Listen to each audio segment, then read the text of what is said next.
The evening sky in New York City stretched in endless shades of pink and purple as the sun dipped low behind the gleaming glass towers.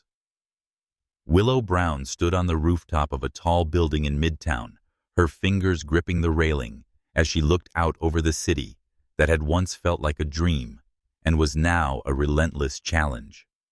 She was only 22, but had lived 1,000 lives in these streets. Growing up in the Bronx had taught her to fight for every inch of space, every moment of peace, and every ounce of success. Standing at the edge of the world, the edge of her world, she felt the weight of it all. The responsibility to her family, the pressure to succeed, and the quiet voice inside her that told her she wasn't enough no matter how hard she tried. Her father had always told her to reach for the stars, even if it meant stretching her fingers until they almost broke. He was a man who had seen everything life could throw at him.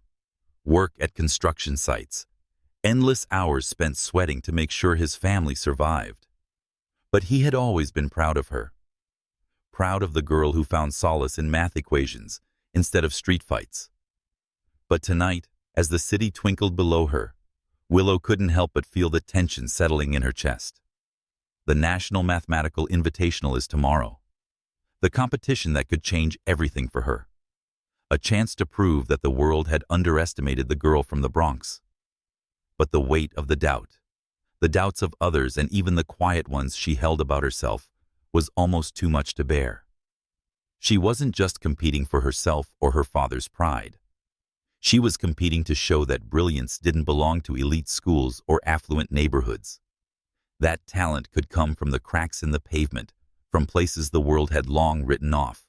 Willow pulled her cardigan tighter around her shoulders, the evening chill making her shiver, despite the rush of thoughts in her head. The sound of footsteps behind her caught her attention. She turned only to find a tall figure standing a few feet away, his silhouette outlined against the city lights. Overthinking again. His voice was familiar, a calm yet warm presence that made her insides tingle, even in the quiet moments. It was Anthony Smith, a name Willow had known through whispers and news clippings. The youngest billionaire in the world. The man who had turned a tech empire into something the world watched with awe and envy. He was here standing on the same rooftop, and suddenly the world seemed a little smaller, a little closer. "What are you doing here?" Willow asked, her voice barely above a whisper. She had never expected him to appear, let alone at her door. He stepped closer, a faint smile on his lips. "Same thing you're doing, I imagine. Thinking about the future." "Oh." She raised an eyebrow, skeptical. "Right. I'm sure you're not worried about math problems, are you?" He chuckled, the sound rich and smooth, like warm honey on a cold night. "Not about math, no. But I'm always worried about the people I invest in. And you, Willow Brown, are someone I've watched for a long time." Her heart skipped a beat. Watching the billionaire whose name was on every headline was watching her. "Not in that way," he said quickly, almost as if he could read her thoughts. "I believe in you. In your potential." Willow swallowed, trying to push down the rush of emotions his words stirred inside her. "I don't know why you're so interested in me," she replied, the words coming out before she could stop them. "I'm just another girl with a dream." His expression softened, the usual cool detachment fading as he stepped closer, the distance between them almost disappearing. "No, Willow. You're not just another girl. You've already proved that." Her mind raced. The invitation to the National Mathematical Invitational had been a dream come true, but standing here with Anthony felt like something out of a storybook. She had never imagined she would find herself face to face with someone like him, someone so distant, untouchable, and yet so present in her world. She pulled her gaze away, focusing on the city lights. "You don't understand. This isn't just a competition for me. It's everything.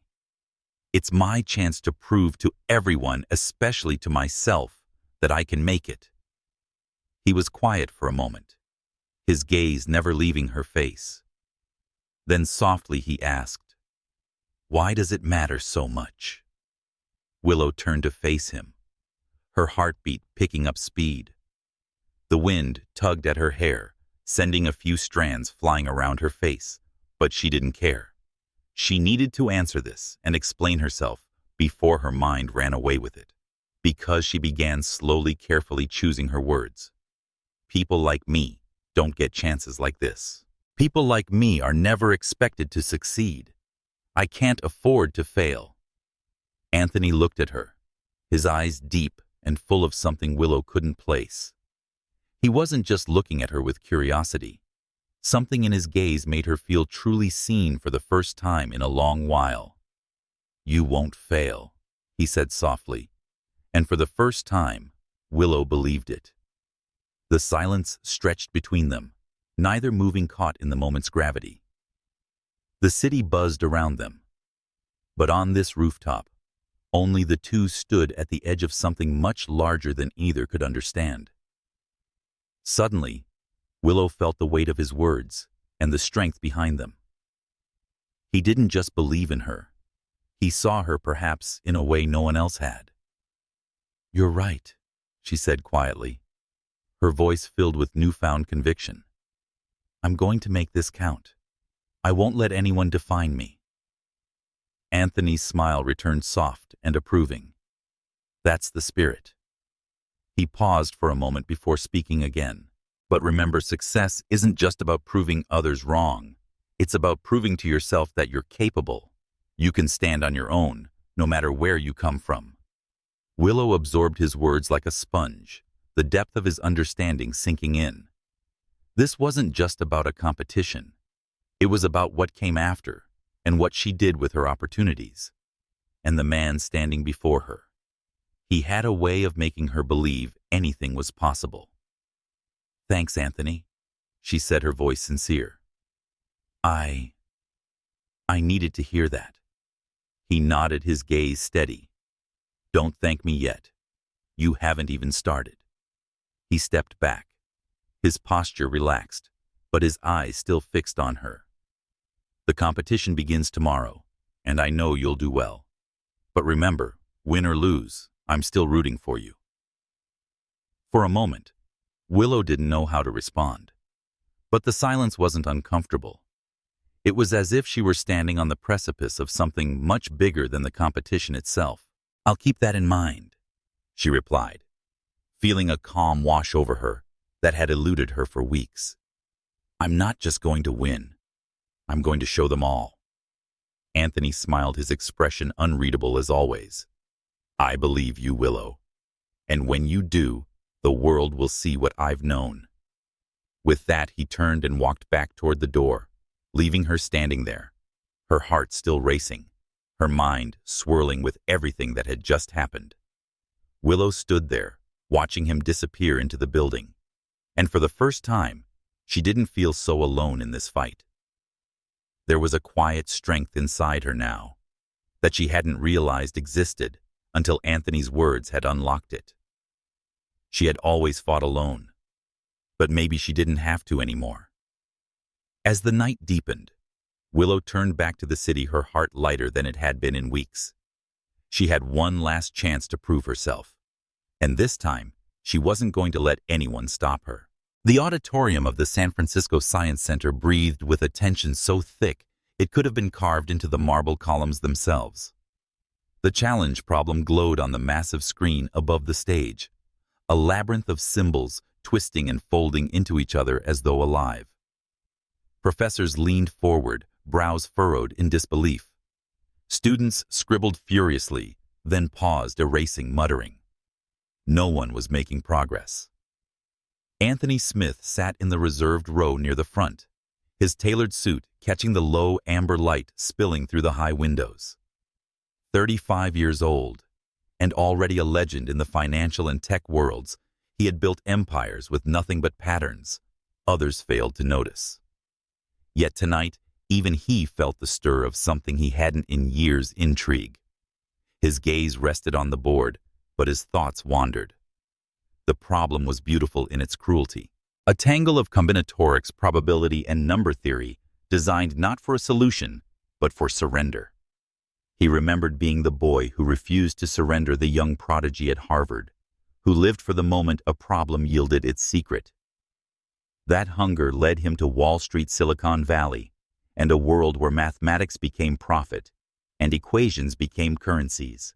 Success had devoured the purity of that hunger. Now he funded events like these, parading his philanthropy before cameras and headlines.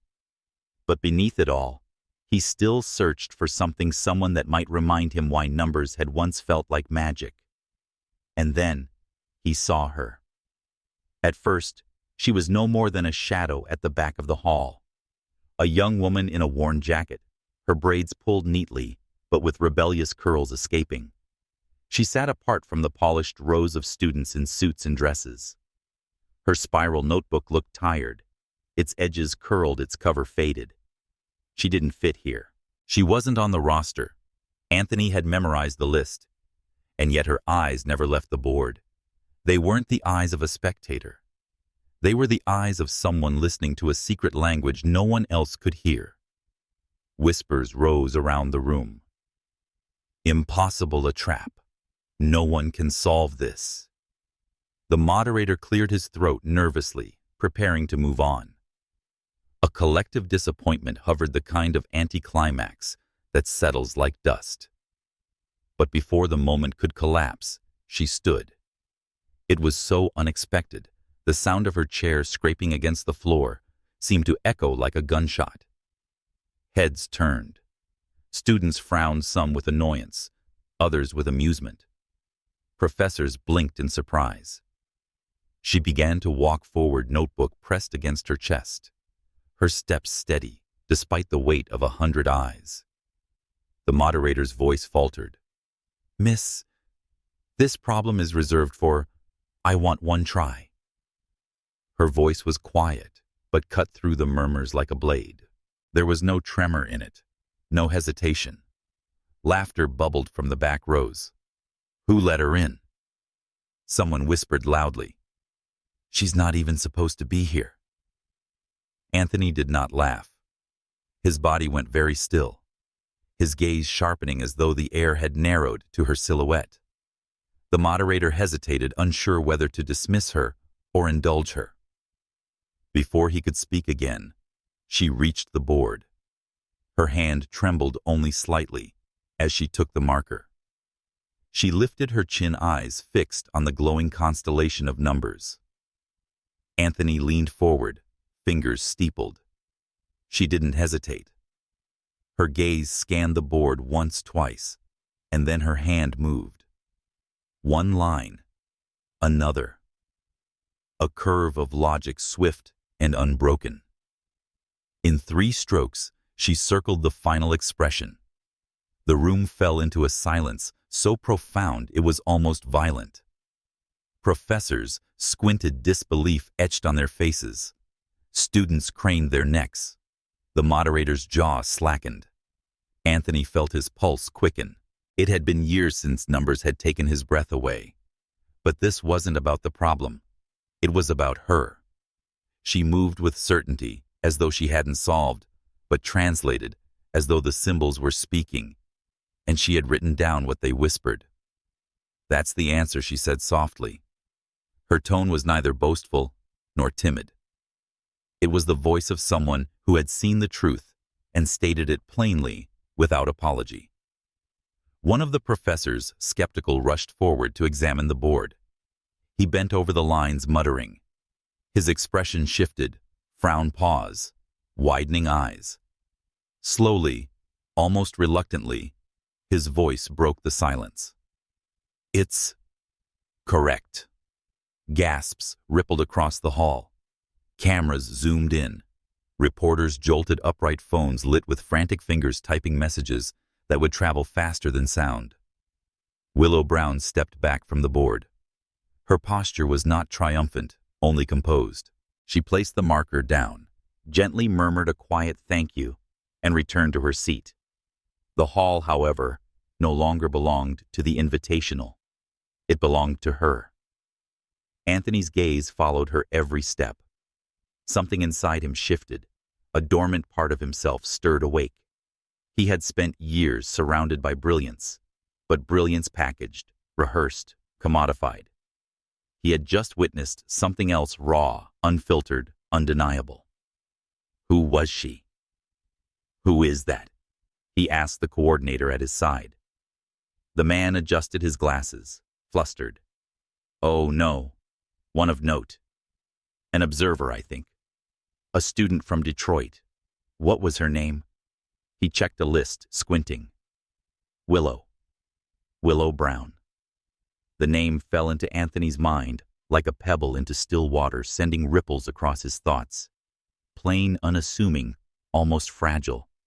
And yet, something about it felt inevitable, like the first line of a story already written. Willow Brown. She returned to her seat in the shadows, eyes lowered, clutching her notebook, as though she might vanish back into anonymity. But it was too late. Every lens, every whisper, every speculation was now tied to her. Anthony leaned back, his expression unreadable, though inside his mind spun. He had built fortunes on recognizing patterns, signals hidden beneath chaos. And here, in this auditorium, he had just witnessed the rarest pattern of all genius that refused to be ignored. For the first time in years, the billionaire who had seen everything felt something close to awe. The crowd spilled into the marble foyer when the session ended, buzzing with disbelief. Some dismissed it as a fluke. Others argued furiously that she must have memorized the problem. But there were those whose voices trembled with something else: admiration, maybe even fear. Willow kept her head down as she slipped past the throng. The cool evening air of San Francisco struck her cheeks as she descended the wide stone steps. She pulled her jacket tighter against the autumn wind. She hated this, the staring, the murmurs, the sudden spotlight that felt like it burned holes into her. She had come only to watch, to lose herself in the beauty of problems she could never compete to solve. But then the silence, the arrogance in those whispers, the certainty that it was impossible. Something inside her refused to sit still. She had risen. She had written. She had solved. And now she wanted nothing more than to disappear. But footsteps followed. She turned. Anthony Smith descended the steps with a grace that seemed practiced, inevitable. His suit caught the streetlight, his stride measured. For all the wealth and power surrounding him, his gaze struck her most sharply, searching, unflinching. "You solved it," he said. Willow shifted uneasily, clutching her notebook. "I just saw the pattern." He shook his head, voice low, precise. "No. You didn't just see it. You knew it. There's a difference." She froze under his words. His presence was unsettling, not because he was a billionaire. She had seen their faces on magazines her whole life, but because he looked at her as though she mattered, as though she weren't invisible. "Why does it matter?" she asked cautiously. Anthony studied her. The corner of his mouth tugged faintly, not quite a smile, but more recognition. Because talent like that changes everything. A sleek car pulled up to the curb. An assistant hurried over, murmuring that the gala was waiting. Anthony's gaze lingered a moment longer. Then he inclined his head slightly. "We'll meet again. Willow Brown." And just like that, he was gone, swallowed into the city of glass towers and endless wealth. Willow stood rooted to the steps, notebook pressed to her chest, her heart pounding with a question she could not name. The world had noticed her, and Anthony Smith had seen her. The equation had only just begun. Detroit, in late autumn, carried a certain weight.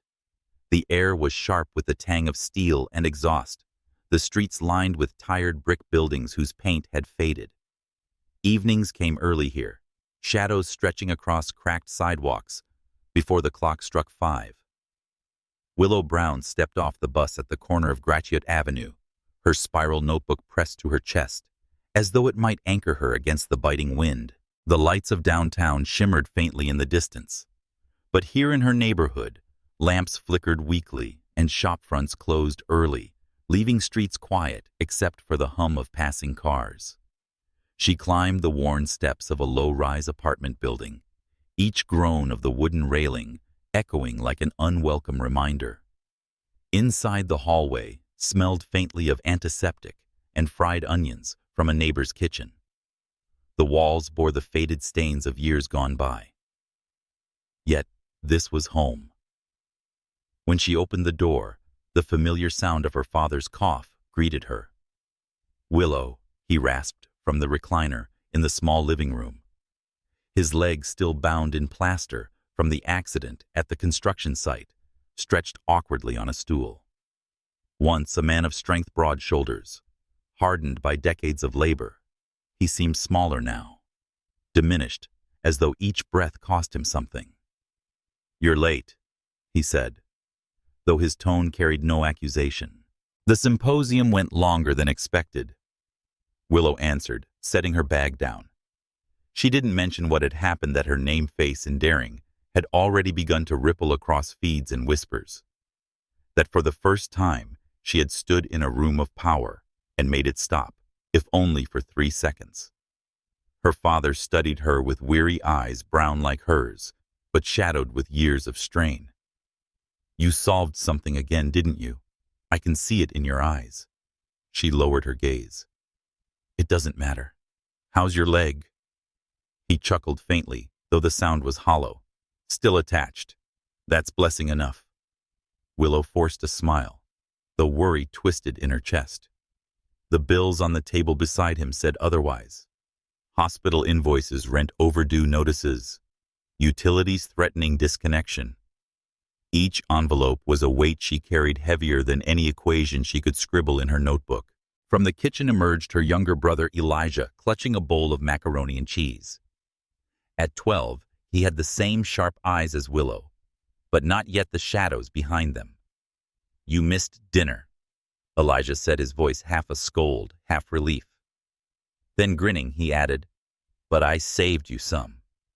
"Thanks, Eli," Willow murmured, ruffling his curls as he handed her the bowl. For a moment, their small family existed in fragile stillness. The glow of a dim lamp softened the worn edges of the furniture. Elijah's humming filled the quiet, and Willow almost let herself believe they were safe. But safety had cracks. A sharp knock rattled the door. Willow's body tensed even before she opened it. Standing in the hallway was her Aunt Marjorie, draped in a coat lined with faux fur perfume, heavy enough to invade the room before she stepped inside. Her lips were pursed, her eyes sharp with calculation. "You need to think about the future," Marjorie announced without preamble. "We're managing," Willow replied, her voice steady, though her pulse quickened. "Managing," Marjorie scoffed, sweeping her gaze across the cluttered table and Elijah's mismatched clothes. "You call this managing? Barely surviving, you mean? And it won't last. Medical bills pile higher every week. Your father's treatments alone. We'll figure it out." Willow cut in, her jaw tightening, but Marjorie pressed on, her tone rehearsed. "There's an opportunity. A good man, well off, willing to help. He'll cover your father's expenses and ensure Elijah attends a proper school. All you have to do is marry him." The words landed like shackles. Willow's father stirred, pain flickering across his face as he tried to sit straighter. "She is not merchandise, Marjorie." "Don't be foolish," Marjorie snapped. "Pride doesn't pay for therapy. Pride doesn't put food on the table. Sacrifice is what daughters are meant for. Do the right thing, Willow. Think of your family." Willow's pulse thundered, her hands clenched into fists at her sides. "I said no," she whispered, though her voice trembled. Marjorie's eyes narrowed.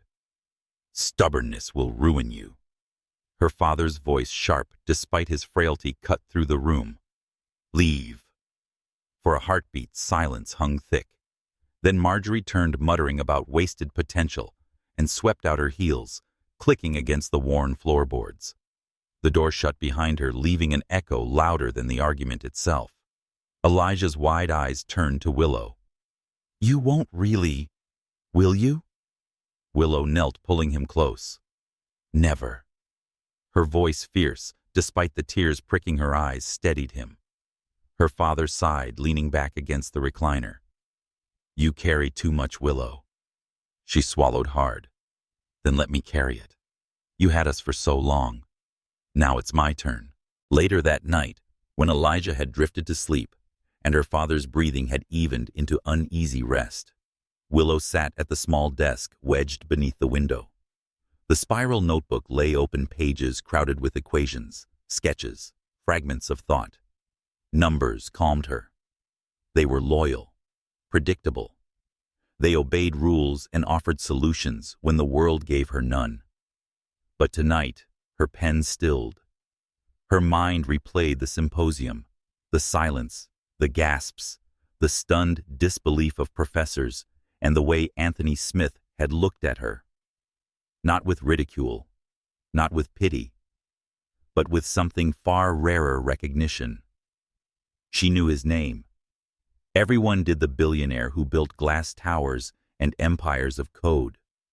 Men like him belonged to magazines and gated estates, not cracked apartments in Detroit. And yet he had spoken her name as if it mattered. The memory unsettled her. She closed the notebook, restless. Across the city, far from the crumbling walls of her apartment, Anthony Smith poured himself a bourbon in his glass-walled penthouse, overlooking the Detroit River. The town stretched below like a circuit board of light veins glowing against the dark. He should have been at a gala entertaining investors. Instead, his mind returned again and again to the girl in the auditorium, Willow Brown. He remembered her hand, swift and unshakable. Her eyes narrowed, not with arrogance, but with certainty. He remembered how the hall had shifted around her, as though gravity had bent. For years, brilliance had failed to move him. Consultants, prodigies for higher minds, sharpened by privilege, but dulled by expectation. But she had unsettled him. She had reignited something he thought he had lost. He set the glass down untouched and picked up his phone. "Find everything you can about Willow Brown," he instructed his aide, quietly. "Sir, she isn't part of the official roster. Records may be thin." "Then dig deeper," Anthony said, his tone final. When the call ended, he returned to the window. Somewhere in those darkened streets lived the girl who had rewritten his definition of brilliance in 3 seconds, and he intended to know everything about her. Days blurred. Willow juggled tutoring sessions, diner shifts, and endless hospital visits. Yet whispers of her feet at the invitationals spread like wildfire. Neighbors knocked at the door, curious. Teachers called with congratulations. But admiration came with suspicion. Some accused her of cheating, others dismissed it as luck. Their words clung like shadows. She ignored them outwardly, but inside doubt gnawed. Had she truly seen the pattern? Or had it been chance? One evening, walking home from work beneath the yellow glow of street lamps, she noticed a sleek black car parked across the street. Its polished surface gleamed against the cracked pavement. She dismissed it until she saw the figure leaning casually against it. Anthony Smith. The streetlight gilded his tailored coat, casting him both out of place and strangely inevitable. Willow froze. "What are you doing here?" "Waiting for you," he answered. Her guard shot up. "Why?" "Because you intrigue me," she scoffed, clutching her bag tighter. "I'm not a project for a billionaire's amusement." His expression softened the faintest crack in his composure. "You're right. You're not. But brilliance like yours shouldn't be hidden in shadow. And I intend to see that it isn't." The air thickened between them, charged with something unspoken. Willow wanted to tell him to leave, to retreat into the safety of her small, predictable world. But a part of her, the same part that had once looked at numbers as escape routes, recognized that he wasn't offering charity. He was offering a door, and doors once opened rarely closed again. Detroit carried winter like a warning, the air thin and metallic, the sidewalks glossed with a skin of frost that cracked beneath hurried feet. Willow rose before dawn to the sound of her father stirring in the recliner, and Elijah whispering multiplication tables to himself under the quilt. She dressed quietly, brewed tea that tasted of pennies, and stepped out to meet the day, with her notebook tucked beneath her arm, like a secret she could not afford to lose. The morning after Anthony Smith had appeared beneath the street lamp, the neighborhood woke to rumors. Mrs. Delaney from the third floor swore she'd seen a limousine outside. Someone's cousin claimed it was a rapper. Someone else said a politician. By noon, it had congealed into a single story told at the bodega over scratch-off tickets. The kind of car that didn't belong on their block had come for a girl who didn't belong in it. Willow pushed past the murmurs with a tilted chin. She had practice at that, walking forward when the world angled against her. She worked her shift at the diner, refilled mugs, smiled when people were kind, didn't flinch when they weren't. She tutored a boy named Marcus after school. He disliked fractions, but liked the way she made numbers sound like games. On the walk home, she rehearsed answers for a question no one had yet asked. What will you do now? The question arrived in the mail. It came in a stark white envelope, thick and too clean against the stack of bills on the kitchen table. Her name was printed in serif type across the front, Miss Willow Brown. She stared at it long before sliding a finger beneath the flap. You are invited to compete in the National Mathematics Invitational in Washington, D.C., as an exceptional candidate representing the state of Michigan. Travel and accommodations will be provided. The signature at the bottom was unmistakable. Anthony Smith, Chief Benefactor. Her breath snagged in her chest. She reread it. The words did not change. Her father's hand, rough and gentle all at once, closed over the edge of the paper. What does it say? She swallowed. They want me in Washington. Elijah whooped, the sound ricocheting against the walls. You're famous. You're so famous. Willow couldn't laugh. The invitation glowed like a doorway cut into a brick wall. It also looked like a lever. She carried the letter to the window and leaned her forehead against the cold glass. Outside, evening had fallen, the streetlights haloed with mist. Her fingertip traced the slant of Anthony's signature as if it might tell her something the text did not. She hated the feeling of being moved, even when the motion was toward light. Her father's voice came from behind her, rough with love, and the pride he tried not to show. Go, Willow. What if it's not about me? She asked. What if it's about him? He was quiet for a long moment. It could be about both. Perhaps it may be the first time the world sees what I've known since you were 6 trying to divide pizza into prime numbers. She laughed, then helplessly, and the sound shook loose a knot in her chest. I didn't divide pizza into prime numbers. You tried. It may be smiling with half his mouth. That counts. Later, when Elijah had stuck the empty envelope to the fridge with a magnet like a talisman, the door opened, and the draft carried in her aunt's perfume. Marjorie didn't wait to be invited. Her gaze swept the small living room, snagged on the letter in Willow's hand, sharpened. So it's true. It's an invitation to compete, Willow said. An invitation someone bought for you. Marjorie replied, the words polished to a shine that cut. Men like Anthony Smith do not touch things without ensuring they belong to them. Her father's voice sharpened.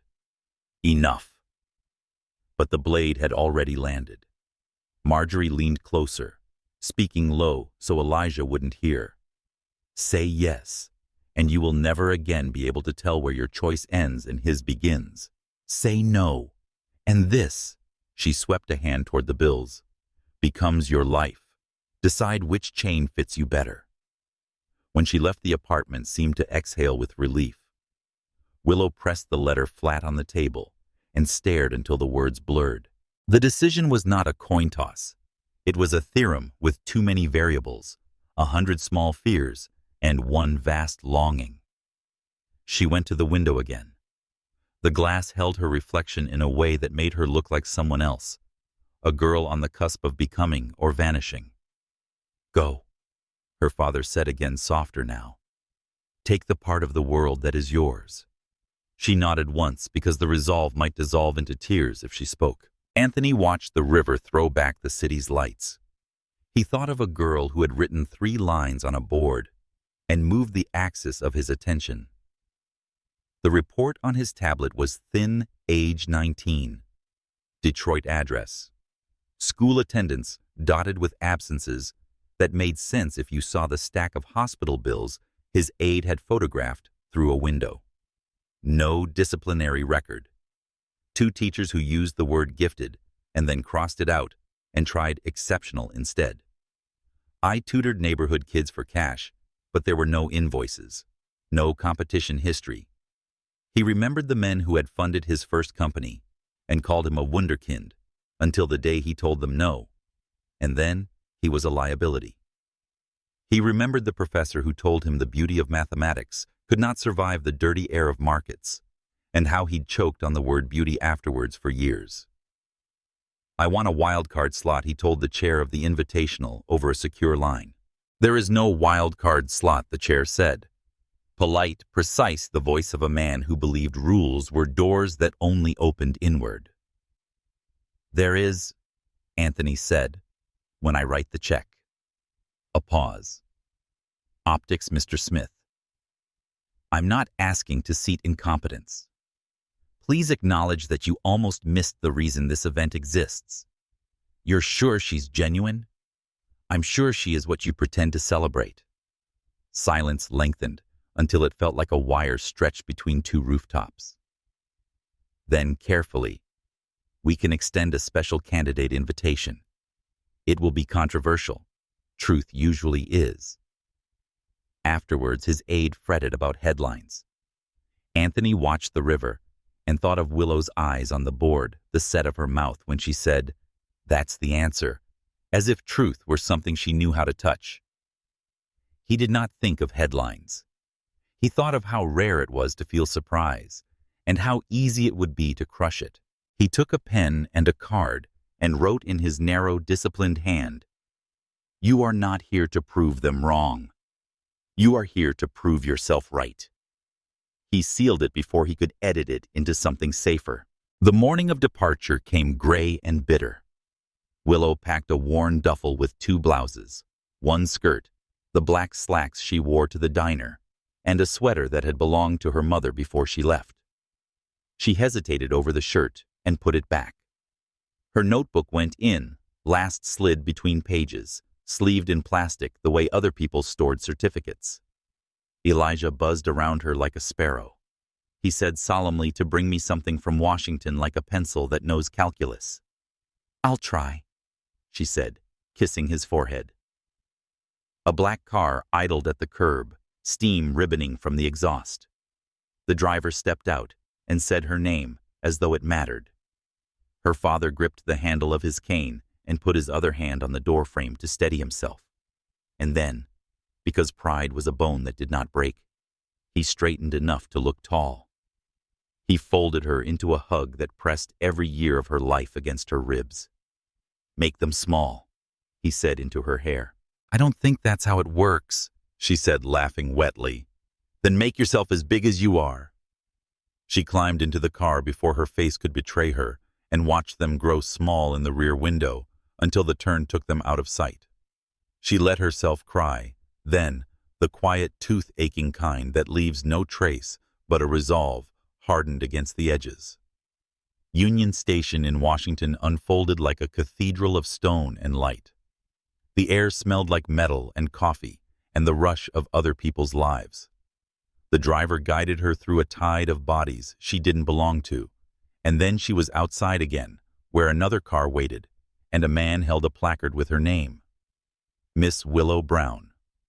The Jefferson Grand Hotel rose from the sidewalk with practiced majesty flags, snapping doorkeepers in coats that remembered other winter's glass, like a polished promise. Willow stepped out of the car and pretended she'd been walking into buildings like this all her life. Miss Brown. His voice found her before she found him.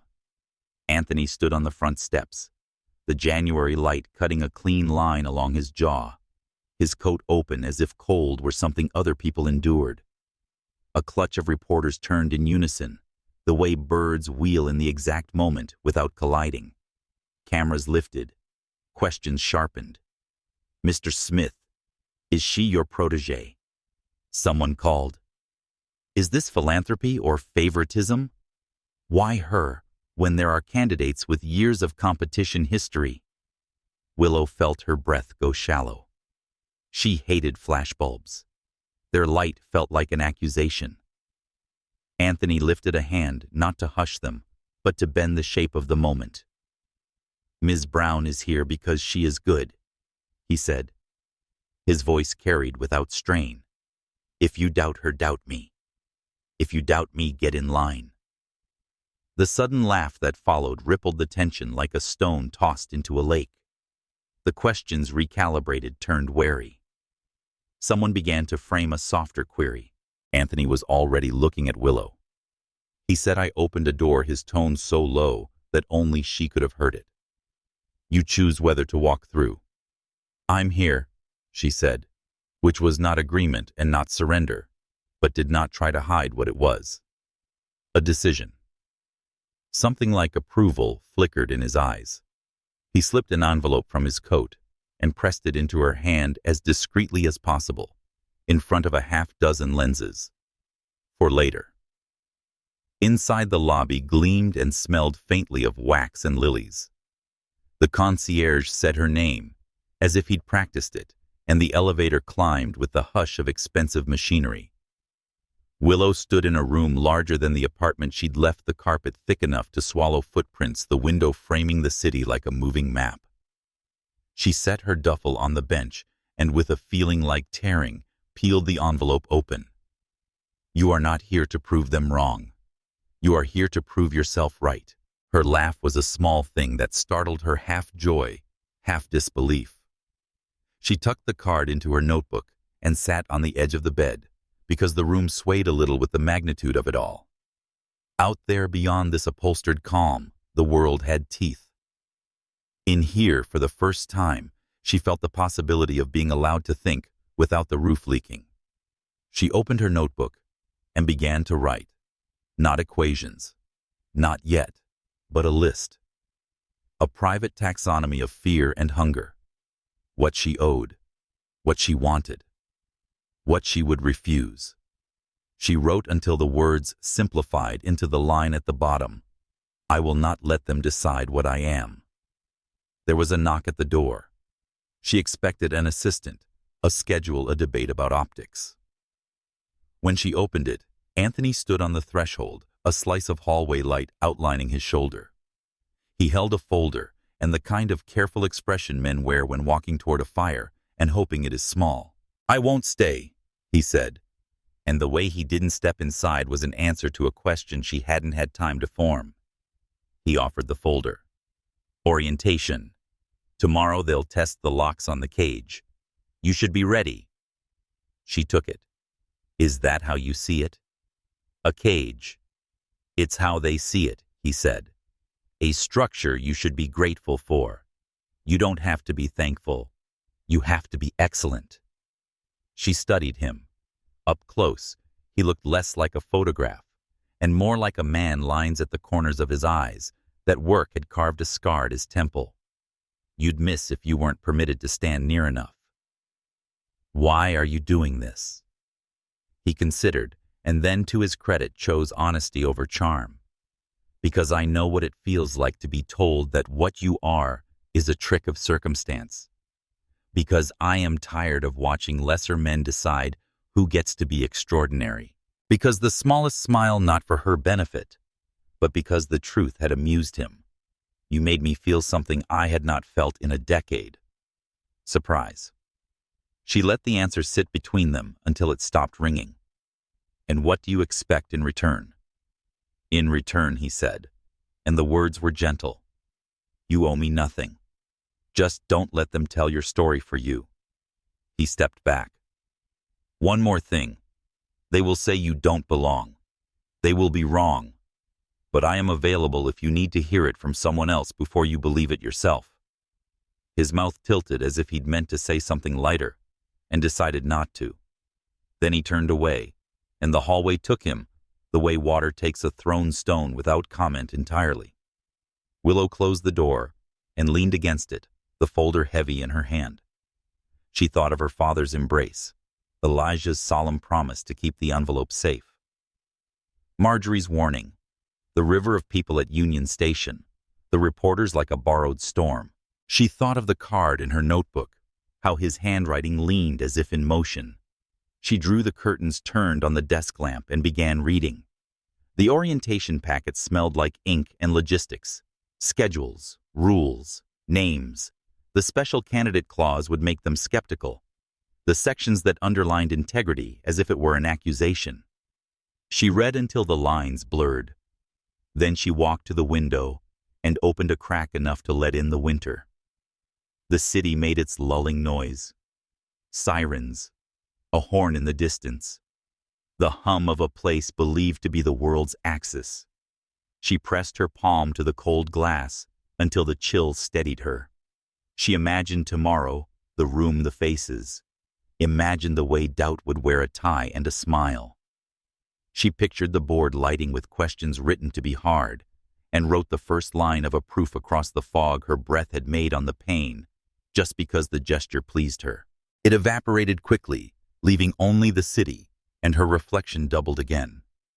She slept late in a bed that remembered other bodies, and woke to the quiet she associated with libraries and decisions. In the mirror, her hair refused order, and she let it. She wore black slacks and a blouse that didn't quite belong to a world of cameras and men who signed checks, and she told herself that belonging was not a costume, but a verb. You did it or you didn't. You stayed or you left.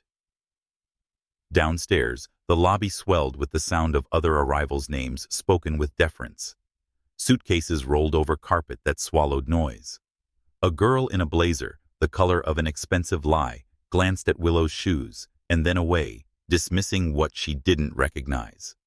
A boy with a crest on his lapel muttered the word special under his breath in a way that made it unspecial. Willow didn't flinch. She had not come to be seen. She had come to see. Outside, the sky had the hard polish of bright cold. The car waited at the practice hall with its engine murmuring. As she slid into the back seat, she felt it again, the tremor of a life reordering itself not with fanfare, but with the quiet authority of a theorem resolving. She pressed her fingertips to her notebook, through the fabric of her bag, like a vow, and looked once more up at the hotel's facade.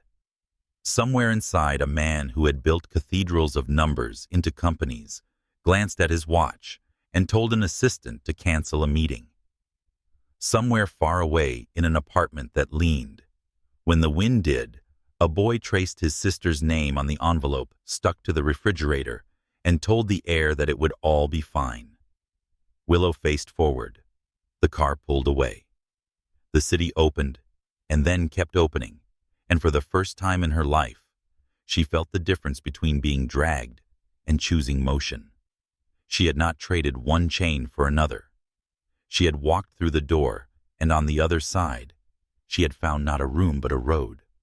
The Capitol Hall of Sciences loomed like a temple of marble and shadow, its columns rising into the crisp Washington sky, its steps wide enough to carry the weight of a nation's pride. Inside, banners hung heavy with embroidered seals, the words, National Mathematical Invitational, gleaming in gold thread. Every year, prodigies gathered here, their minds sharpened into weapons by tutors and privilege. Every year, reputations were made or broken in the quiet scratching of pens. This year, one name did not belong. Willow Brown stood just inside the doorway, her duffel tucked against her side. Her black slacks pressed through the fabric was tired, her blouse starched as best as her father's careful hands had managed. Around her other competitors clustered in polished knots, students from private academies in New England, international exchange scholars, whose blazers bore crests like armor. Their laughter was practiced, their confidence casual, their glances quick and cutting. She felt the weight of those glances now. "That's her," someone whispered. "The special candidate. She's here because of him." Willow kept her spine straight, her chin lifted, though her palms sweated against the fabric of her bag. She had grown up knowing how to be small when the world tried to crush her. Now she was learning how to be tall. The registration desk gleamed like a barrier. A woman with glasses perched on the tip of her nose scanned Willow's form, hesitated at the line that listed her as special candidate, Michigan. Her mouth tightened, but she stamped it anyway. "Orientation in the East Wing," she said, voice clipped. "You'll sit in the last row, last," as though it were a verdict. Willow took the badge and walked forward. The auditorium was vast with domed ceilings painted with constellations, chandeliers suspended like frozen galaxies. Cameras lined the balcony, discreet, but inevitable, their red lights blinking like watchful eyes. Professors in tailored suits spoke in low tones at the front, their clipboards pressed to their chests like shields. Willow sat where she had been told, near the back. Her notebook rested in her lap, open to a blank page. She could feel the other students' stares, and the silence bent subtly around her. She wanted to shrink, but she remembered her father's words, "Make yourself as big as you are."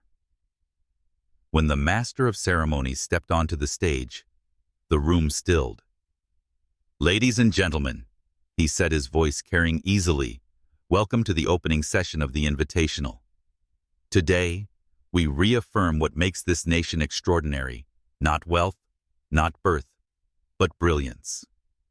The words rang hollow to Willow. Around her, wealth gleamed in every pressed collar and polished shoe. Birth glinted in the confidence of those who had been told their entire lives they belonged here. Brilliance was the only thing she owned. She wasn't sure it was enough. The opening rounds began. Problems flashed onto the screen complex, intricate, layered with traps. Competitors bent over their papers, pens scratching in urgent rhythm. Willow read quietly, her mind sliding into patterns, as if the symbols were a language she had spoken since birth. Lines unfurled across her notebook with calm precision. She wrote until the bell rang, then placed her pen down gently. The judges collected pages, their eyes flicking from names to answers. Murmurs rose, but murmurs soon curdled. A professor in a gray suit whispered to the head judge, his lips thin, his expression sharp with suspicion. Another leaned in, frowning at Willow's page. The air in the room shifted. Moments later, the head judge stepped to the microphone. His voice echoed across the marble hall, weighted with authority. "Concerns have been raised regarding the integrity of specific solutions." His gaze flicked just briefly, but unmistakably toward the back row. "Therefore, we will require a demonstration. Miss Willow Brown, please come forward." Her blood turned to ice. A ripple of gasps moved through the auditorium. Students leaned toward each other, whispering. Cameras tilted their lenses, suddenly hungry. Willow's legs refused her for a heartbeat. Then slowly she rose. Her palms dampened against her notebook. She walked down the aisle, each step loud in the silence.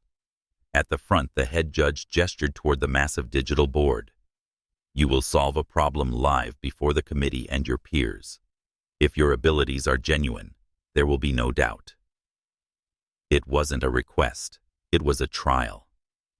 The screen flickered, and the new problem appeared, a monstrosity of number theory tangled with combinatorics, a question designed not to be answered, but to intimidate.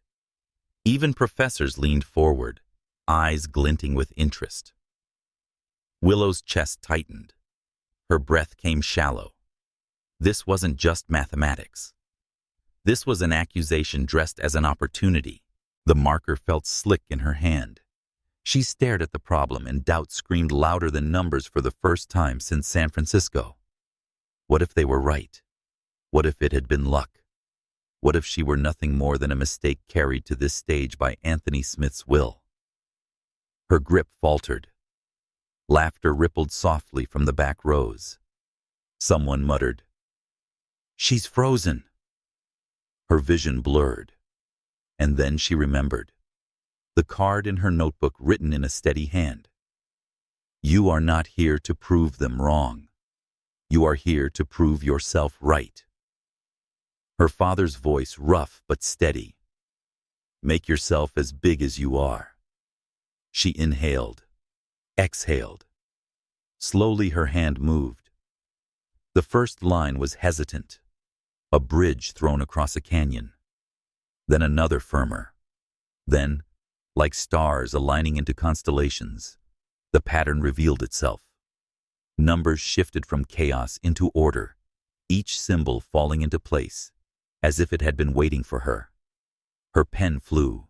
Arrows, substitutions, leaps of logic sharpened by years of solitude at a desk beneath a cracked window. Minutes passed. Silence thickened. Even the professors forgot to whisper. Finally, she circled the conclusion. The marker clattered softly against the board as she stepped back. Her chest heaved, sweat beating at her temple. The board behind her glowed with completion. The judges leaned together, their voices low. Papers rustled, brows furrowed, eyes darted between her lines. The hall held its breath. At last the head judge turned to the microphone. His voice was quieter now, almost reluctant. Correct. The single word detonated like thunder. The room erupted, half in applause, half in disbelief.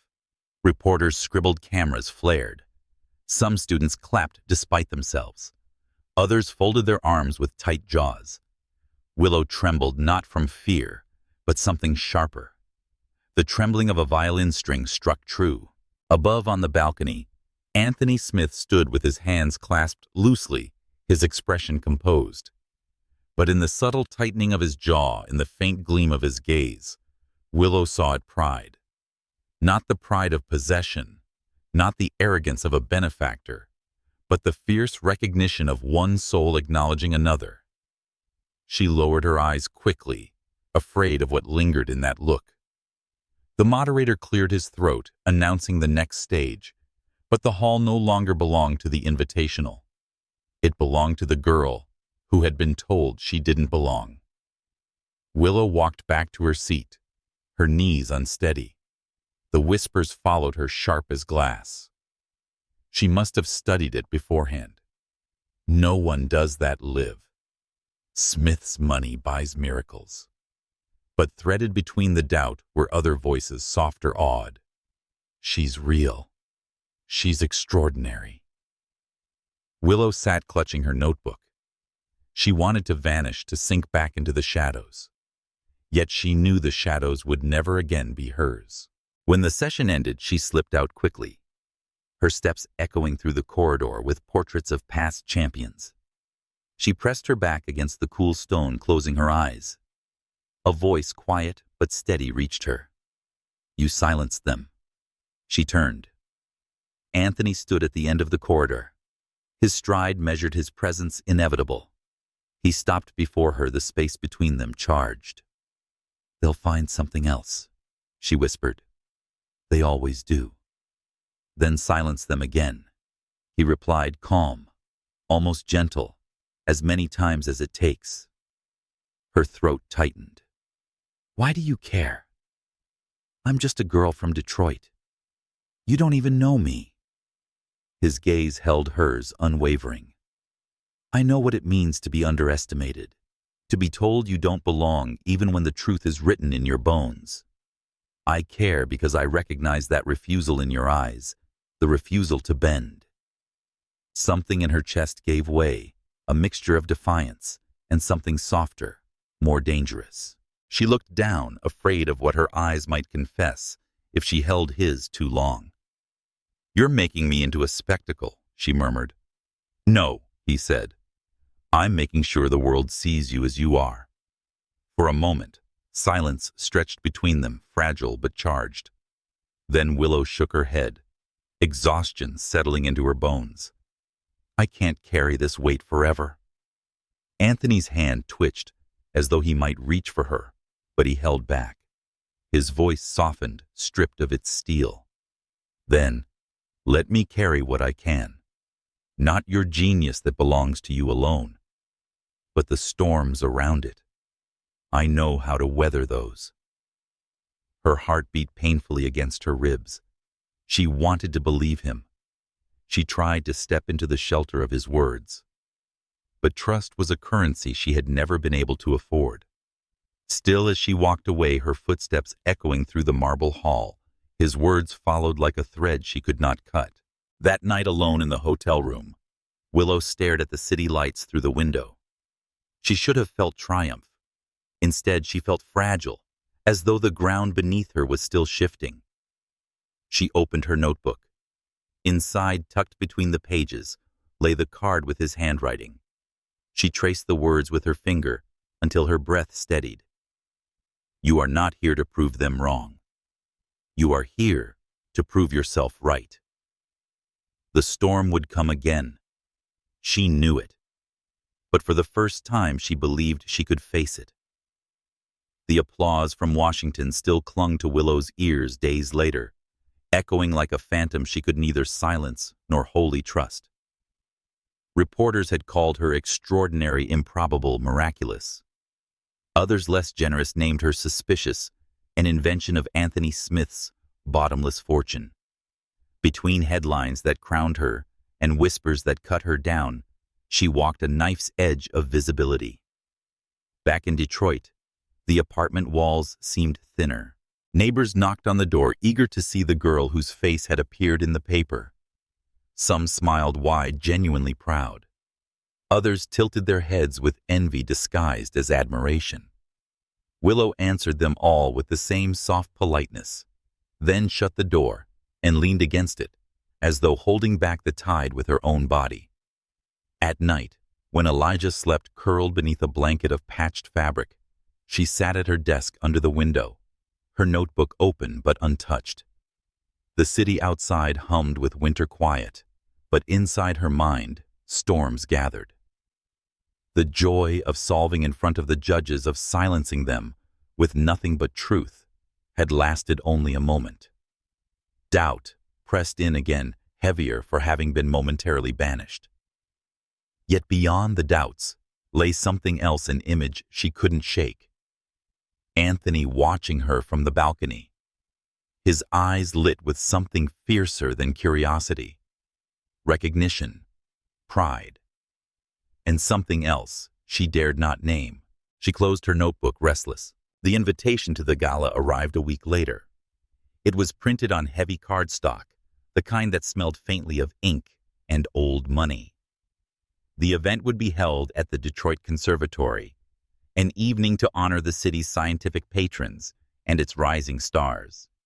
Her name had been written among the honorees, which made her father beam with a pride too immense for the small living room. "You're going," he said firmly, when she hesitated. "It's a spectacle," Willow whispered. "Not for people like us." "You are people like us," he replied, eyes steady. "But you are also something more. They can't unsee what you've done. Don't let them pretend you're invisible again." So she went. The conservatory shimmered with glass and chandeliers, its marble floors polished into reflections. Men in tuxedos clustered near the champagne tables. Women in silk gowns swept through the corridors like constellations in motion. Music from a string quartet floated above the din of conversation. Willow entered in a navy dress borrowed from a neighbor, its hem slightly uneven, its fabric modest but graceful against her skin. She had tied her braids back, though a few rebellious curls framed her face. For a moment, as heads turned toward her, she wanted to vanish. But Elijah's wide-eyed awe and her father's quiet nod from the doorway steadied her. Reporters lingered near the dais, their questions sharp, their eyes hungry. Willow braced herself for them, but the first voice she heard was softer, steadier. "You came." Anthony Smith stood near the edge of the room, a glass in hand, his navy suit perfectly tailored, his presence commanding without effort. He moved toward her, as though the crowd parted for him. "You invited me," she replied. His mouth curved faintly. "And you accepted. That makes it your choice." She looked away quickly, afraid of how his words pressed against the walls she had built. The evening unfurled in speeches and toasts. Willow's name was spoken with admiration by some, suspicion by others. A professor praised her unpolished brilliance, the phrase carrying both respect and condescension. Another donor whispered loudly enough for cameras to hear, "She's his project." Willow held her ground, her smile polite, but her pulse sharp. And then she saw her. A woman moving through the crowd in a gown of scarlet silk, her beauty sharpened by years of calculation. Jewels glittered at her throat, her lips painted with precision. But her eyes, dark, cold, and familiar, stole the breath from Willow's chest. Her mother. The woman who had left nearly a decade ago, who had walked out with promises of better things and never returned, now glided into the gala as though she belonged more than anyone. "Willow," she said, her voice smooth, brittle as glass. "So it's true. You've made yourself a spectacle." The words were meant to wound, and they did. Willow's throat closed. "What are you doing here?" "To congratulate you," her mother replied, her smile sweet with venom. "And to remind you that none of this changes where you come from. Don't think medals erase poverty. Don't think brilliance replaces breeding." The phrases cut like blades honed on absence. Willow felt the ground tilt beneath her, the weight of the chandelier light pressing down until she could hardly breathe. But then another voice, low and steady, intervened. "Enough." Anthony stood at her side, his presence sudden, inevitable. His gaze pinned the woman with quiet ferocity. "This stage is not for bitterness. Tonight is about achievement, not spite." Her mother's smile sharpened. "And you are her sponsor, her savior, or something else." The crowd had hushed attention, sharpening like knives. Cameras turned. Willow's face burned with shame and fury. She wanted to speak, to defend herself, but words tangled in her throat. Anthony's reply was calm, measured, but edged with steel. "I am someone who recognizes genius when I see it's something you clearly never did." Gasps rippled. The woman's expression cracked, anger seeping through the veneer. "Be careful, Mr. Smith," she hissed. "Investing in street children rarely pays dividends." With that, she turned sharply, her heels clicking like gunshots across the marble floor. Silence lingered, heavy and suffocating. Willow stood frozen, her heart pounding against her ribs, the weight of her metal suddenly unbearable. Anthony's voice softened as he turned to her. "Don't let her steal this from you. Tonight is yours." Her eyes stung. She wanted to believe him, to let his words mend the raw wound her mother's return had torn open. But old scars bled easily, and the child she once was, the one who had waited by the window for a mother who never came back, still ached for answers she would never receive. "I need air," she whispered, slipping past him. The night outside was sharp and cold, the conservatory glowing behind her like a glass cathedral. Willow wrapped her arms around herself, her breath clouding in the winter air. The metal at her collarbone glinted beneath the moonlight, heavy with triumph and sorrow. She heard footsteps. Anthony appeared beside her, his coat draped over his arm. He didn't speak at first, only stood near the silence between them, strangely comforting. Finally he said, "You don't have to be strong every second." Her laugh cracked, fragile. "That's the only way I've survived." He studied her profile. The wind tugged at her curls, and her eyes shimmered with defiance and hurt. Strength doesn't mean carrying everything alone. She turned to him, her voice breaking. She left us. Me, Elijah, Dad. And now she shows up here of all places to tear me down in front of everyone. Why? Why does she still have that power? Anthony's gaze softened, shadows of his own ghosts flickering in his eyes. Because you still care. Because somewhere inside the child who wanted her mother's approval still waits. That doesn't make you weak, Willow. It makes you human. Her breath shuddered. Tears slipped down her cheeks before she could stop them. Anthony moved then almost hesitantly, as though uncertain of the boundary between comfort and presumption. He draped his coat gently over her shoulders. Its warmth and his presence wrapped around her like a shield. Willow inhaled shakily, caught between vulnerability and resistance. You shouldn't do this. His lips curved faintly, though his eyes remained serious. Then stop me. But she didn't. They stood beneath the moonlight for a long moment, the silence between them charged and fragile. Finally, she pulled the coat tighter, her voice barely audible. Thank you. Anthony inclined his head, saying nothing more. He didn't need to. Inside, the gala swirled on, oblivious to the storm that had broken and settled outside. But for Willow, the night had carved something irreversible. She had faced the ghost of her abandonment, and though the wound still bled, she had not collapsed. She had stood trembling, but unbroken, and she had not been alone.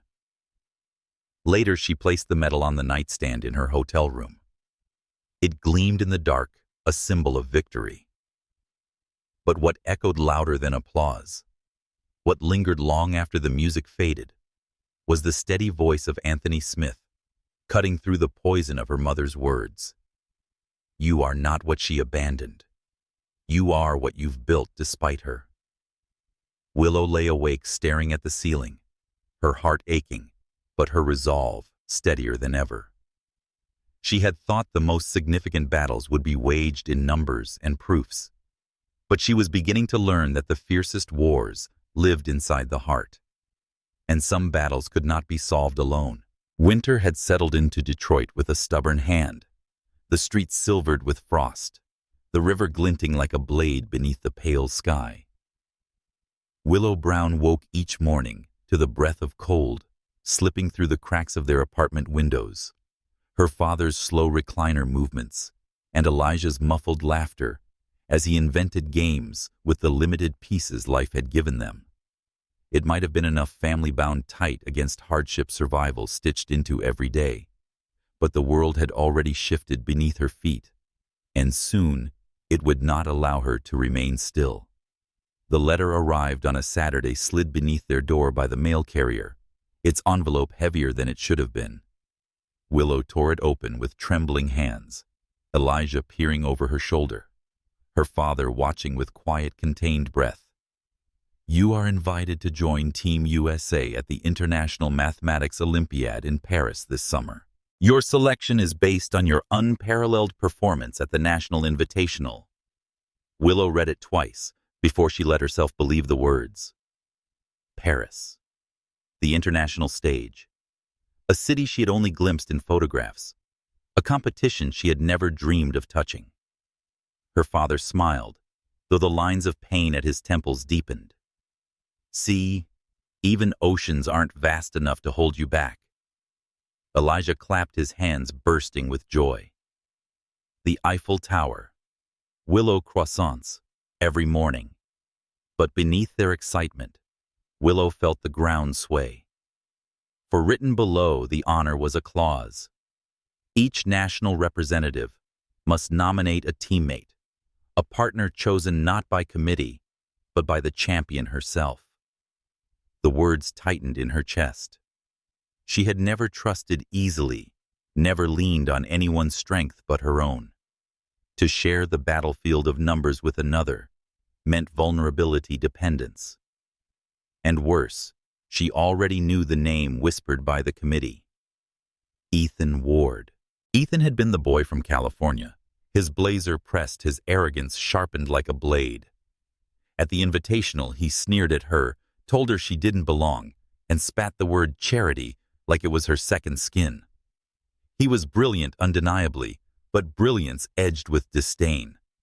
Logic pointed to him. Pride recoiled. That night Willow sat at the kitchen table, the letter spread like a verdict. Elijah chattered about Paris, his voice weaving castles of dreams. Her father, quiet until the moment stretched too long, finally spoke. "You're afraid of choosing him," he said softly. Willow's gaze lifted, startled. "I can't trust him." "Then the question is not whether you trust him," her father replied, "but whether you trust yourself enough to face him beside you." The words lingered heavy, as truth often was. The committee gathered 2 weeks later in the polished halls of the Jefferson Grand Hotel in New York. The lobby shimmered with crystal chandeliers, the air perfumed with wax and wealth. Willow walked among them in her best black blouse, her notebook tucked into her bag like armor. At the head of the room stood Anthony Smith. He had been at every turn silent at times, vocal at others, always present. Tonight his suit was slate gray, his silver cufflinks catching the light, his composure carved by years of command. Yet when his gaze found hers, the weight in his eyes softened, as though only she was real in the gilded crowd. Miss Brown, the chair of the committee, announced, "As the champion, you are to nominate your teammate for Paris. Choose wisely." A hush spread through the room. Pens hovered above notepads. Every face angled toward her. Willow's breath caught. She could have defied them all, named no one, insisted she needed no partner. But her father's words echoed, and beneath them, a harsher truth. Paris was not survival, but war. And war was rarely won alone. Her voice was steady when she spoke. "Ethan Ward." Gasps fluttered through the room. Ethan, seated 2 rows back, jolted as though struck. His lips parted, disbelief flashing across his face before something unreadable settled in its place. "So be it," the chair said curtly. "Team USA is formed." The meeting dispersed into murmurs. Willow gathered her notes, her pulse erratic. She had chosen not from trust, but from necessity. And necessity was the harshest kind of honesty. In the corridor, Anthony was waiting. He fell into stride beside her, his presence a steady rhythm against the chaos in her chest. "You surprise me," he said. "Why?" Her voice was sharper than she intended. "Because I thought pride would guide your hand. Instead, you chose a strategy." She exhaled, her pace slowing. "Maybe I'm tired of proving I can do everything alone." His gaze lingered, unreadable but warm. "That's not weakness, Willow. That's wisdom."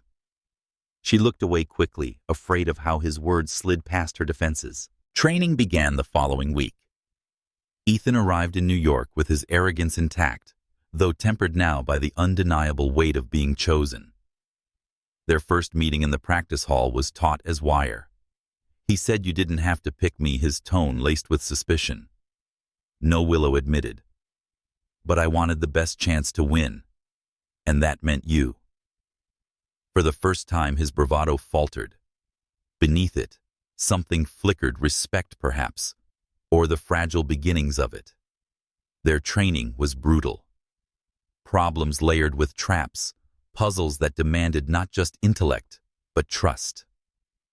Willow fought her instinct to dominate every solution, to shield herself with solitude. Slowly, painfully, she began to let Ethan's strengths complement hers. Slowly, he began to temper arrogance with listening. They argued. They stumbled. But occasionally, briefly, their minds moved in tandem, weaving logic into something sharper than either could forge alone. Anthony watched from a distance, his presence quiet but constant. He attended committee meetings where skeptics sharpened their knives, ensuring they were blunted before they reached Willow. He rearranged schedules so she could balance study with rest, though she never knew it. He stood at the edges of practice halls, arms folded, gaze steady. A man who had built empires by recognizing patterns, now witnessing a pattern far rarer, the birth of trust, where only enmity had been. One evening as training ended, and Ethan left the hall with a brusque nod, Anthony approached Willow. She sat on the floor, her notebook open, her curls loose around her face, exhaustion etched into her shoulders. "You're learning to share the burden," he said. She laughed softly, weary. "Or learning not to drown in it." He studied her for a long moment. "There's a difference." Her gaze lifted, catching his. The hall was quiet, the city's lights spilling through tall windows. For a heartbeat, the air thickened, fragile and dangerous. She closed her notebook, quickly breaking the spell.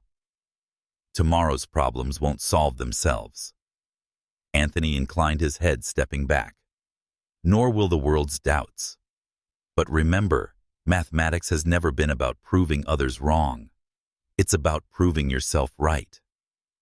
The words echoed familiar, steady. She clung to them more than she admitted. On the eve of departure, Willow stood alone on the rooftop of her Bronx apartment, the city sprawling like a constellation beneath her. The air was cold, biting her cheeks, but she didn't move. Footsteps approached behind her. "You're awake late," Anthony's voice said softly. She turned, startled. He had climbed the stairs without her hearing, his coat dark against the night, his hair tousled slightly by the wind. "I couldn't sleep," she admitted. "Paris feels unreal." He joined her at the railing, the city reflected in his eyes. Unreal things often are the ones that matter most. She studied him in the dim light, the sharp line of his jaw, the quiet strength in his posture. "Why are you doing this?" "Anthony, really?" He was silent for a long moment, the wind tugging at his coat. "Because," he said finally, his voice low, "I've built empires out of numbers and patterns. But nothing I've built has ever felt as alive as watching you prove the world wrong." Her breath caught the words, striking somewhere deep and fragile. She wanted to retreat, to shield herself. Yet the warmth of his honesty wrapped around her, like the coat he had once draped across her shoulders. "Don't put me on a pedestal," she whispered. "I'll fall." His gaze held hers, steady, unyielding. "Then I'll be there when you do." The night thickened with silence, charged and dangerous. Willow turned away first, her heart racing, her cheeks flushed against the wind. Paris awaited, and with it, challenges greater than any she had faced. But for the first time, she felt not only the weight of expectation, but the faint, terrifying pull of something more tender. Something she could neither solve nor deny. The air in Paris felt different from any city Willow had known before. The cold wrapped around her like a cloak, a chilling reminder that she was far from home, from everything familiar.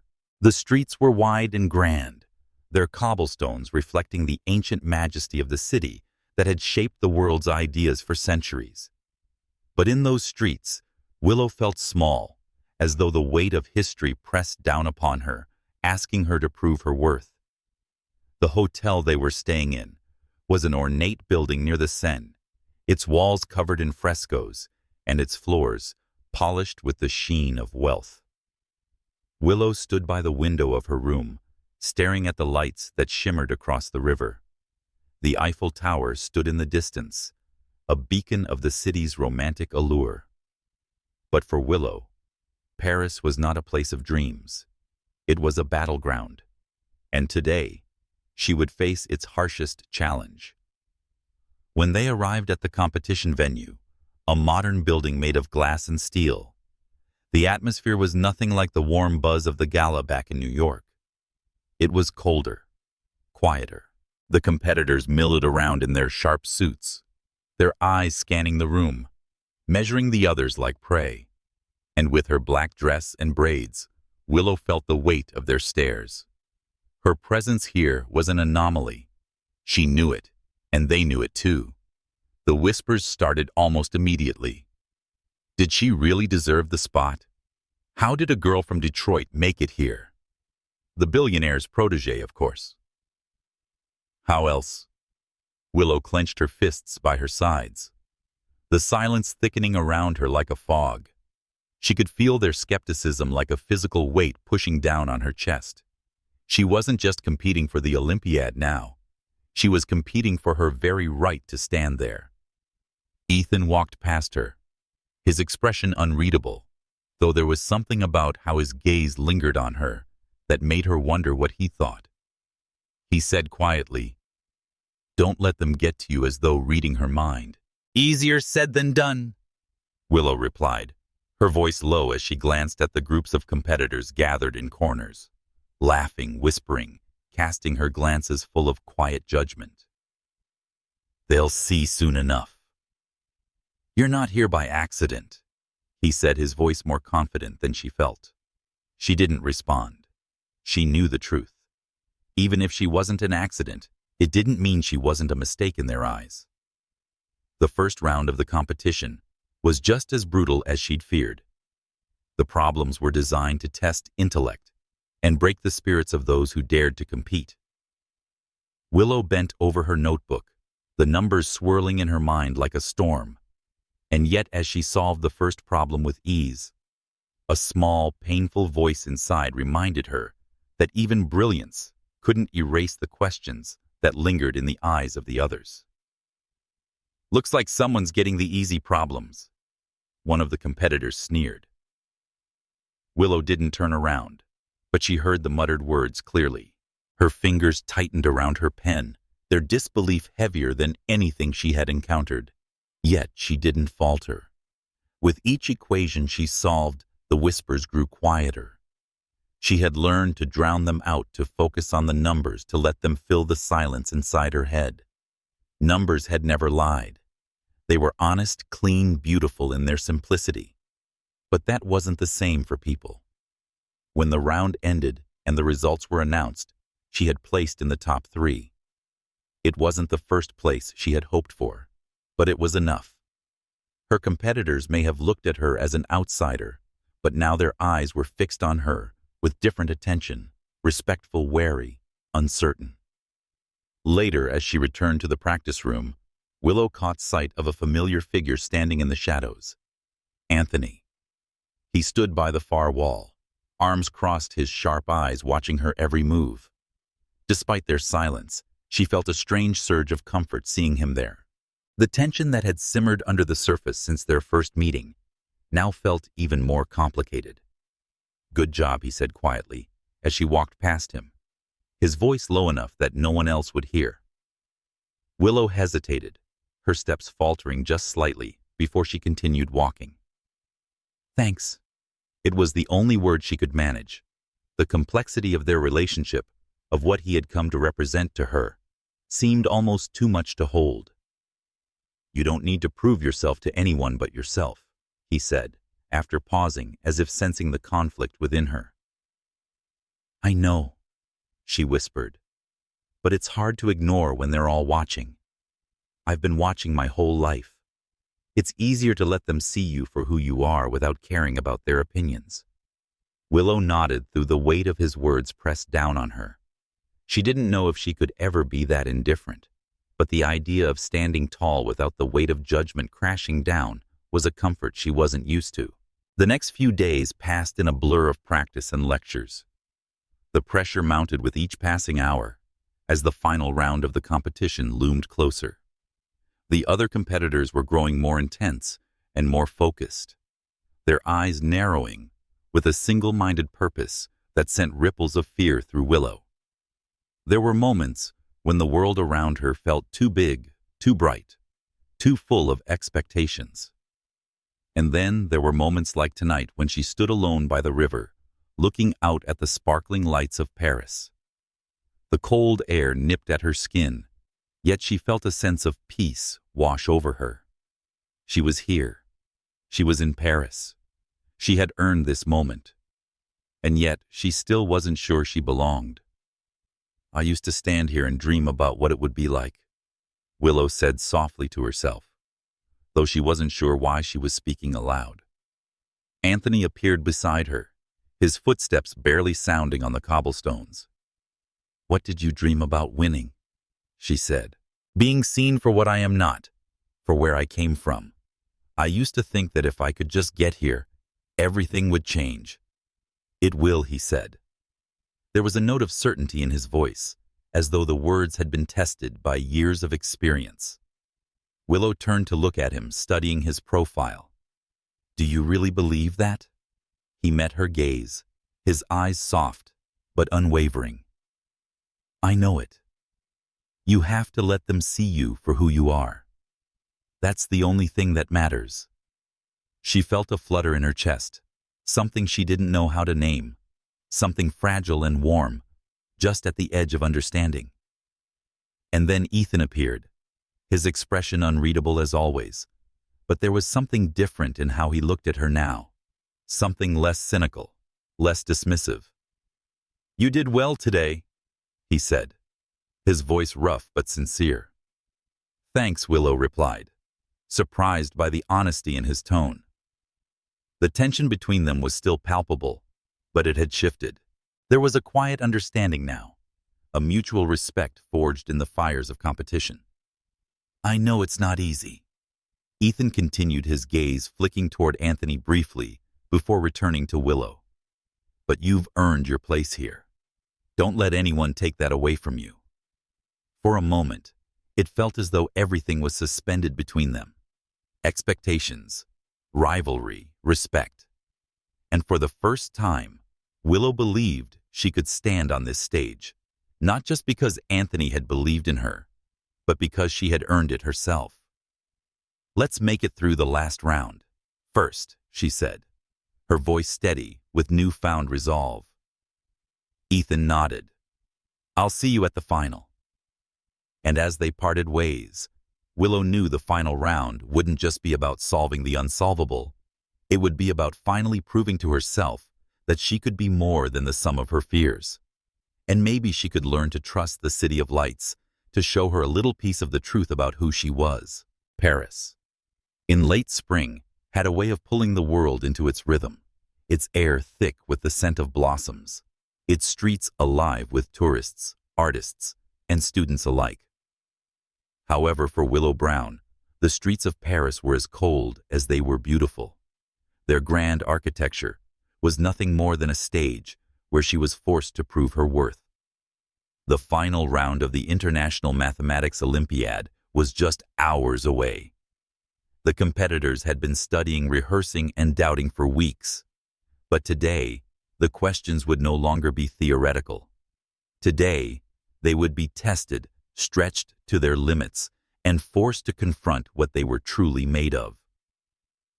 Willow stood outside the practice hall, staring at the glass walls that reflected the city's shadows, the sun setting in soft hues of amber. The cool evening air brushed against her cheeks, but her mind was somewhere far lost in the swirl of equations and numbers that had come to define her existence over the last few years. Ethan walked up beside her, his footsteps light against the cobblestone, his expression as unreadable as ever. But there was something different in the way he carried himself today. Less arrogant, less guarded. "You ready?" he asked, his voice quieter than usual. Willow turned to him, taking a deep breath. "I don't know. The problems we've been practicing, they're nothing like this." He nodded as though he understood. "You'll figure it out. You always do." Willow smiled faintly. "You make it sound easy." "It's not," he admitted. "But you're not just anyone. You've earned your place here. Remember that." A flicker of something unfamiliar passed between them, a quiet understanding, a bridge built from their shared struggles, their growing respect. For the first time since they had been paired, Willow realized how much Ethan had come to mean to her, not as a rival, but as a teammate. They were no longer the same people they had been when they first arrived in Paris. They had each grown stretched by the pressure pushed to be more than what they had been. And yet, even with Ethan's support, the weight of the moment was heavy. The final round would be more than a test of their intellect. It would be a test of everything they had fought for and overcame. It would be the culmination of years of sacrifice, of hidden pain, of learning to trust themselves when the world had told them not to. Willow's gaze wandered to the far side of the hall where the other competitors stood waiting for the final instructions. Their eyes were sharp, their faces a mix of exhaustion and determination. But the judge standing at the front of the room caught her attention. He was tall and had a stern expression, his hands clasped in front of him as he addressed the audience. He said, "Ladies and gentlemen," his voice carrying across the room, "you will face your most significant challenge today. The problems presented will not be easy. They will test not just your knowledge, but your creativity, your ability to think beyond the boundaries of what you know. You have 30 minutes to complete each of the 3 challenges. No notes, no calculators, only your mind and your determination." Willow's heart raced in her chest. The tension in the room was palpable, the silence thick enough to suffocate. She could feel the eyes of her competitors on her, could sense the doubt that still lingered in their minds about her presence here. She wasn't supposed to be here, not in their eyes. But she had earned her place, and today she would prove it. Ethan stood beside her, his shoulders stiff, but his gaze was steady. He didn't speak again, but his presence was a quiet anchor, grounding her in the storm of doubt that threatened to overwhelm her. The first problem appeared on the screen, a complex series of equations impossible to solve without a deep understanding of advanced number theory and combinatorics. Willow felt a cold panic wash over her, but she quickly suppressed it. This was what she had trained for. This was what she had worked for. The clock started ticking. Her mind whirred to life, the patterns in the numbers starting to form like pieces of a puzzle clicking into place. The answer was there, just out of reach, a glimpse of something more. But the problem was layered. Its complexity was a wall she needed to scale. Her pen moved across the paper in swift strokes, her thoughts firing like sparks in the dark. She knew she could do this. She had to do this. There was no other choice.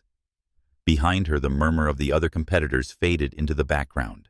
The only sound in the world was the soft scratching of her pen, the ticking of the clock, and the steady rhythm of her breath as she worked through the problem. 10 minutes passed, then 20.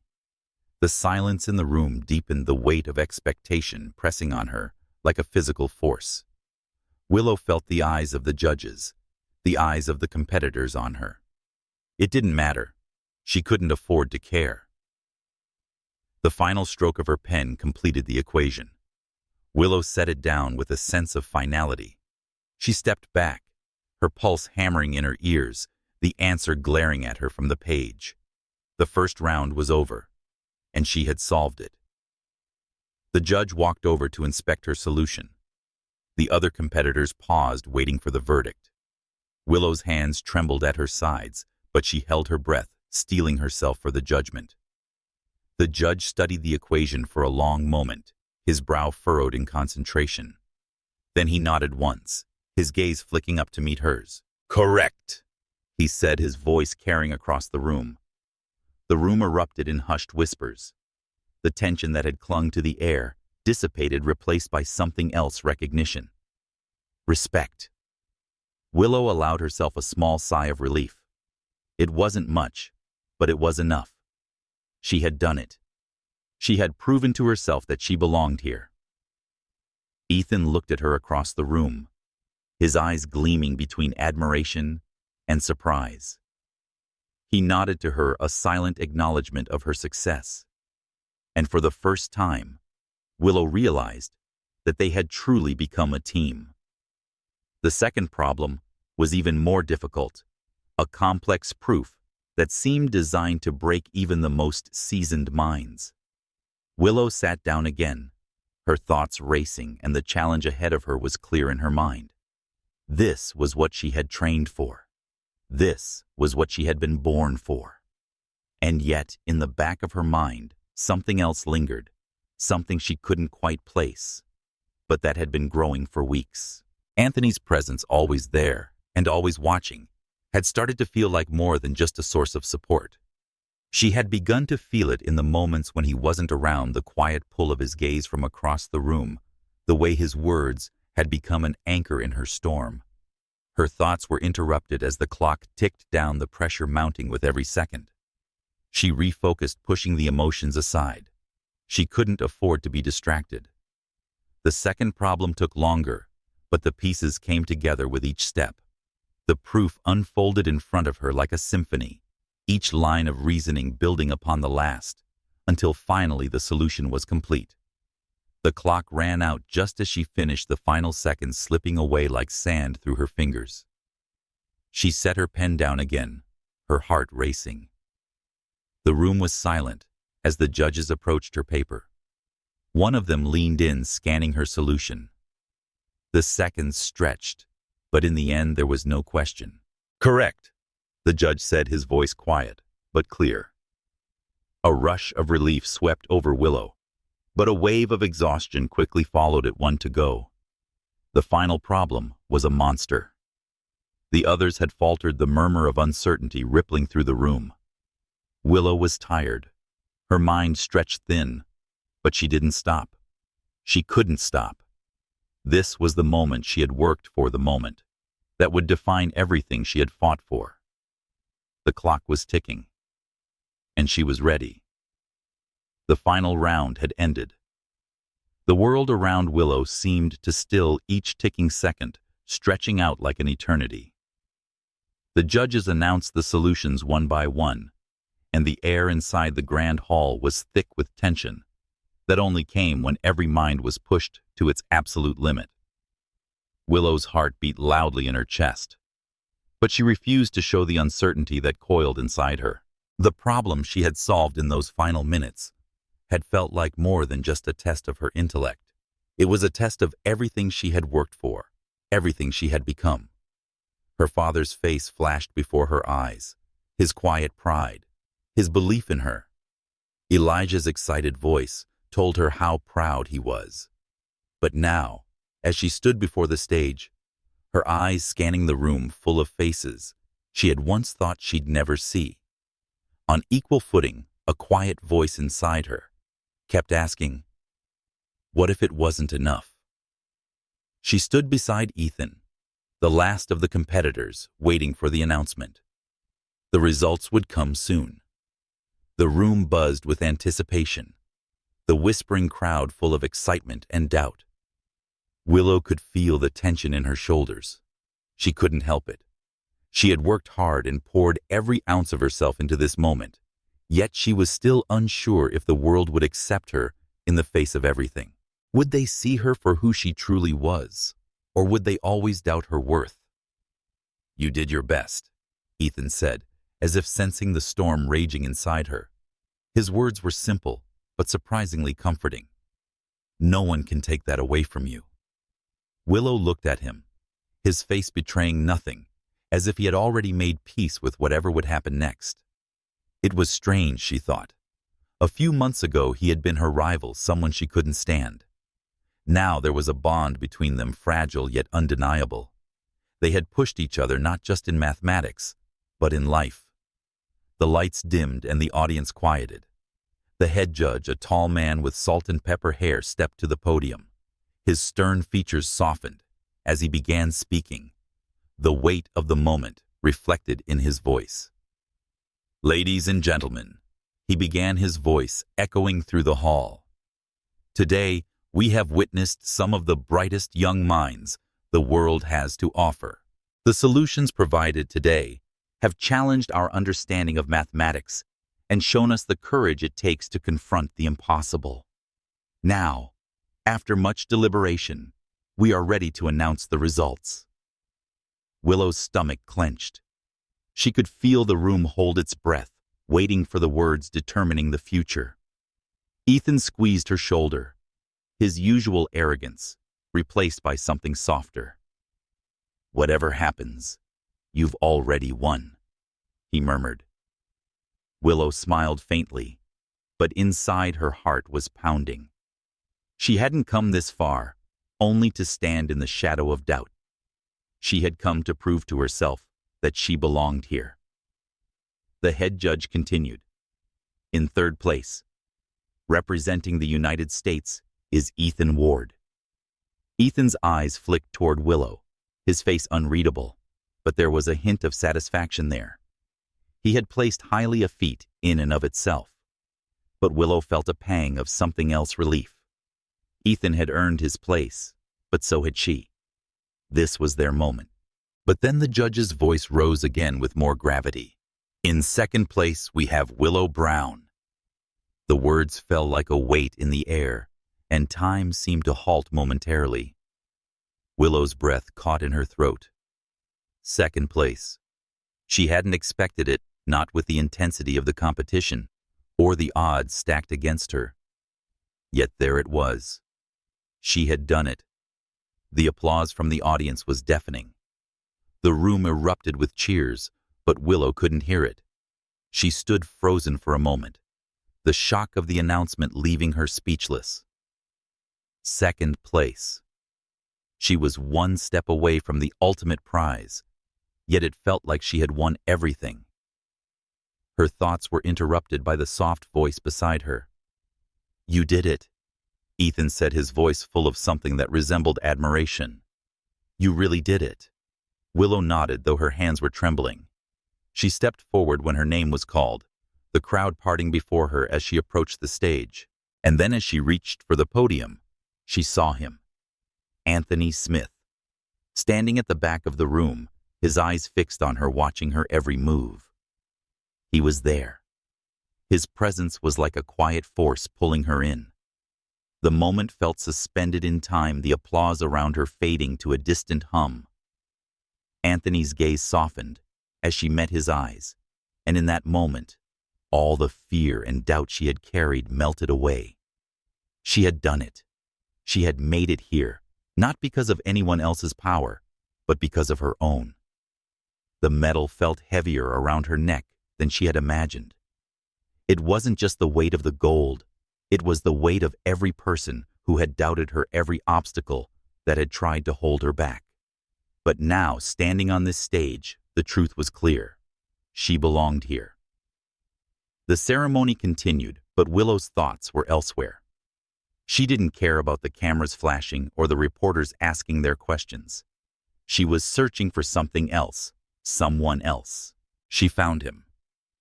Anthony made his way toward the stage, his strides purposeful, his face set in its usual expression of controlled intensity. When he reached her, he stopped just a few feet away, his eyes scanning her face with an intensity that made her breath catch in her chest. You did well, he said, his voice low, but something in how he said it made her heart skip. Willow smiled, but her voice faltered. I wasn't sure I'd make it this far. You've always been capable of more than you thought, he said, his words softer than usual, almost as if he were speaking to her and not the girl standing on stage. I knew you had it in you. For a moment, the world around them faded. The medals, the reporters, the applause, they all disappeared. Only Willow and Anthony stood in the center of it all, connected by something far more profound than victory or competition.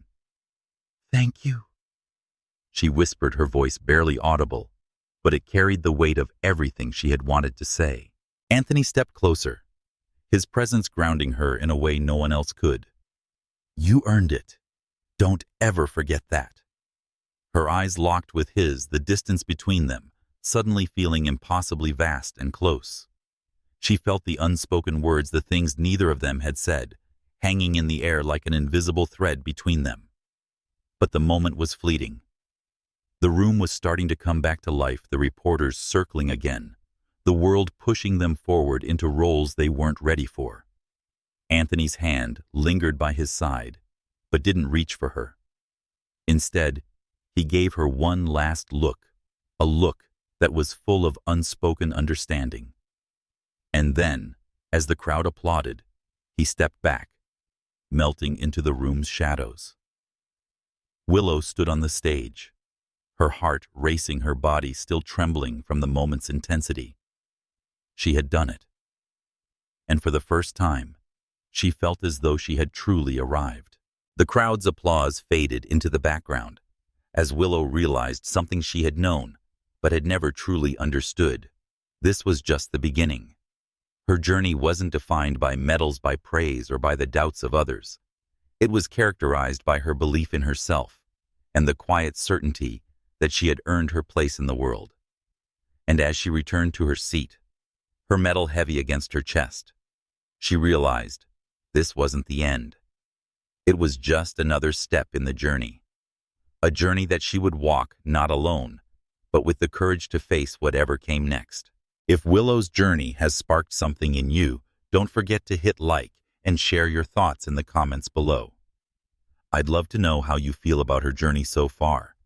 And if you're as excited as I am to see what comes next, follow the channel to stay updated on every new chapter. Your support means the world.